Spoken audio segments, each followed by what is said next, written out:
মানিকচকের বিধায়ক সাবিত্রী মিত্রের গাড়ির ওপর হামলার 2 সপ্তাহ কাটতে না কাটতেই এবার সাবিত্রী মিত্রের গাড়ির চালকের ওপর হামলা চালালো দুষ্কৃতীরা। ঘটনাটি ঘটেছে পুরাতন মালদাহের নারায়ণপুর বিএসএফ ক্যাম্পের ব্লক গেটের সামনে। জানা গেছে চাবিত্রী মিত্রের গাড়ির চালক অনুপ সাহা তার পরিবার নিয়ে বিয়ে বাড়ি থেকে ফিরছিলেন। সেই সময় পুরাতন মালদহ ব্লক গেটের সামনে চালক অনুপ সাহা দেখতে পান 3-4 জন মুখে কাপড় বেঁধে দাঁড়িয়ে রয়েছে এবং সেই দৃশ্য দেখে চালক তার ক্যামেরা বন্দি করতে গেলেই দুষ্কৃতীরা তার উপর ঝাঁপিয়ে পড়ে এবং এলোপাথারিভাবে তাকে চাকু দিয়ে কোপাতে থাকে। তার চিৎকার শুনে তার স্ত্রী সহ পরিবারের লোকজন এসে রক্তাক্ত অবস্থায় তাকে দেখতে পেয়ে মৌলপুর হাসপাতালে নিয়ে যায়। ঘটনার খবর পেয়ে সকালে মালদা থানার পুলিশ এসে সিসিটিভি ক্যামেরায় ফুটেজ সংগ্রহ করে দুষ্কৃতীদের খোঁজ শুরু করেছে।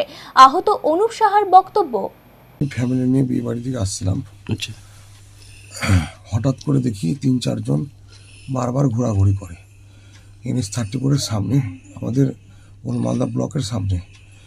আমি ওকে জিজ্ঞাসা করতে গেলাম, ভাই এত রাত তুই এখানে কী করছিস? ওরা মুখ ঢেকেছিল, জানি না কী কারণে ওরা কেন ঘোরাঘুরি করছিল সেটা আমি বলতে পারবো না। আমি জিজ্ঞাসা করতে যাই, ওরা আমাকে পিছন থেকে 2-4 জন মিলে এসে ফ্যামিলিকে আমি বললাম তুমি এগো, আমি যাচ্ছি।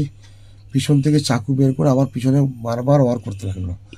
তারপরে আমি ওখান থেকে সঙ্গে সঙ্গে কোনো রকম ওখান থেকে দূরিয়ে পালাই আমি ওই অবস্থায়।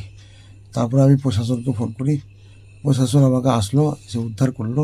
থানায় গেলাম, থানায় যেয়ে হসপিটাল নিয়ে গেল মলপুর থেকে আমাকে নিয়ে গেল আমাদের সদর হসপিটালে।